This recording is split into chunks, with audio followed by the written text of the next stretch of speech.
সবাই সামনে শেখ হাসিনার আন্না আমার ছেলের যে রকমের মারছে ওই রকমের জনগণের সামনে দেখতে পাই আর বিচার চাই। আমি আর কিছু বলতে পারি না। আসসালামু আলাইকুম। আমি শহীদ রাসেল গাজী মা। 5ই আগস্ট আমার ছেলে বাইবেল মারা গেছে গুলিয়া হাতে। আমি কি বলবো, আমার 2 ছেলে এই আন্দোলনে আসতে হঠাৎ করে আমার বড় ছেলে বলে আমার মেয়েকে আবার রাসেলকে আসতে দিয়েন না বাইবেল।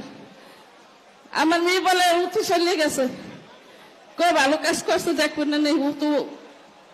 আমি তো পাশে গেছি, আমার পাশ দিয়ে গুলি লাগছে, ওরা দিয়েছেন কে পাঠাইয়া।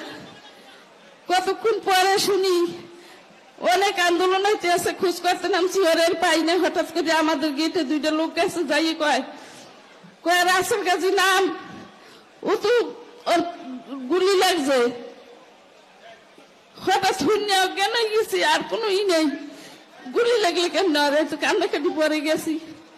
যাইয়া দেখি আমার মেয়ে গেছে হাবিবে রাখে নাই, আরেকটা মেডিকেল রাখে নাই। হঠাৎ করে যে গণস্বাস্থ্য নেছে সেখানে সবাই গেছি, তারপরে নিয়ে এনামে গেছে, এনামে যাওয়ার সাথে সাথে মারা গেছে। আমি শেখ হাসিনা ও তার বাবার মৃত্যুর প্রতিশোধ নিতে চাইছে। এই মৃত্যুর প্রতিশোধ নিয়ে আমাদের ছেলের রক্ত ঝরাইছে, আর কিছুই না। এই ছেলে মারা যাওয়াতে অনেক অসুস্থ হয়ে পড়ছি, এখন কিছু বলার মতো ভাষা নাই, বলতে পারি না কিছু। অনেক সমস্যা, অনেক অসুস্থতা এর ভিতরে আছি। আমাদের পাশে ডাক্তার সালাউদ্দিন বাবু না দাঁড়াইলে, সবসময় খোঁজ খবর না দিলে আমরা বুঝতাম না যে আমরা কি ভিতরে আছি। আমরা চাই এই শেখ হাসিনার বিচার হোক, আর কিছু চাই না। আমি কিছু বলতে পারি না। আমার ছেলে মারা যাওয়ার পরে আমার হার্টের সমস্যা হয়েছে। আমি ডাক্তার সালাউদ্দিন বাবুকে ধন্যবাদ জানাই, উনি আমার পাশে থাকার জন্য। আর তারেক জিয়াকেও ধন্যবাদ জানাই, আমাদের খোঁজ খবর যেন সবসময় সবাই নেয়।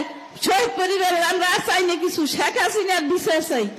এই যে রকমের এই করিয়া সবাই সামনে শেখ হাসিনার আন্না আমার ছেলের যে রকমের মারছে ওই রকমের জনগণের সামনে দেখতে পাই আর বিচার চাই। আমি আর কিছু বলতে পারি না। আসসালামু আলাইকুম।